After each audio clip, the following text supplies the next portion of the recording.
နေရာပေါင်းစုံကအလောင်းကောင်တွေရမယ်အနာဂတ်အိမ်မက်တွေပြတ်ကျသွားတဲ့လူတွေကောင်တွေရမယ်လာဝင်ကြည့်ပါဦးဆရာကြီးရဲ့ဟောတာအကြောင်းသားလေးဒါကတော့အာသနာသမားလေးဗျာဒါကတော့ဆရာဝန်ဗျာ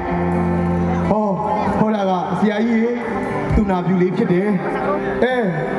ဒီတယောက်ကတော့အင်ဂျင်နီယာလေးဗျာဒါလေးကတော့ကျောင်းဆရာလေးဗျာဟောတာလေးကတော့ကြပြဆရာဒါကအစင်တန်းလေးခွဲပြီးတော့ပြထားတာဒီဘက်ခန်းထဲကတော့ဗျာရွာသားတွေဗျဒီဖွားဝကြီးကတော့အိမ်နဲ့အတူမိရှုခံရတာဗျဒီဖိုးလားနောက်ပြန်ကျိုးတုတ်ပြီးတော့နောက်စေကိုတင့်ဖြုတ်ခံထားရတာသူကြည့်မဟုတ်ဘူးဒီမျိုးသမီးကြတော့ကိုဝင်ဆောင်ကြီးနေဗျဒီဘက်ကတယောက်ကြတော့မတည်ခင်အာရမကျင့်ခံထားရတာအစုံပဲဗျာအစုံပဲကဲ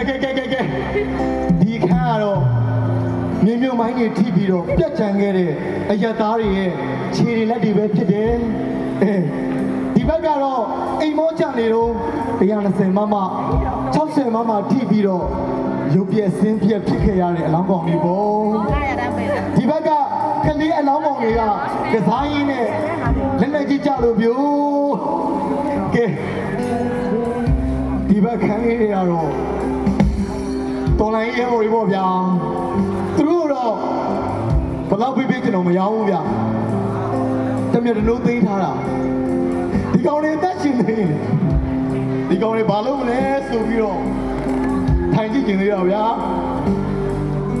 တော်ရရဲဘော်ဆိုရင်လေမတင်ကဂီတာတီးကျွမ်းတာဗျာတော်လိုင်းရဲမရောက်ရင်ဒီကောင်ကြီးကအခုဆိုတော်တော်လေးအမှုပညာခင်းပေါက်နေလို့ကဲဒီရဲဘော်ကတော့သူ့မျိုးသိချစ်တာသူ့မျိုးသိချစ်တာဗျာရိုးကဝင်သိခဲ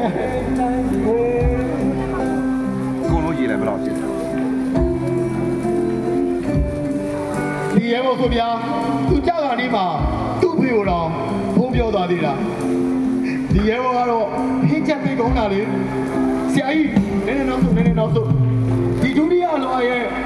ညာဘက်ရဲဘော်ကတော့သူ့စခန်းဝင်စီးခံရပြီတယောက်တည်းရှင်ပြင်းနေအတော့နေတာတော့ဒုက္ခလာခံသွားသေးတာဗျသူတို့လေကျွန်တော်တို့ဆရာကြီးတို့လူသားတွေပဲဗျနှလုံးသားရည်နေပဲလေကျောင်းလို့ကုန်မဟုတ်ပါဘူးဒါတော့မှ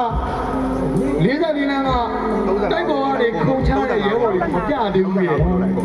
ပွင့်ဖြူကရဲဘော်12ယောက်ကတော့လက်ဆက်ပဲရှိသေးတာဗျာကဲထားတော့ဒီဘက်ခန်းထဲကတော့ကျွန်တော်ခုပြပေးမယ်အလောင်းပေါင်းလေးတစ်ကောင်ရှိတယ်ဒီဘက်ခန်းထဲမှာတီးတန့်ထုတ်ထားတဲ့အလောင်းကောင်လေးပေါ့ဒါလေးကတော့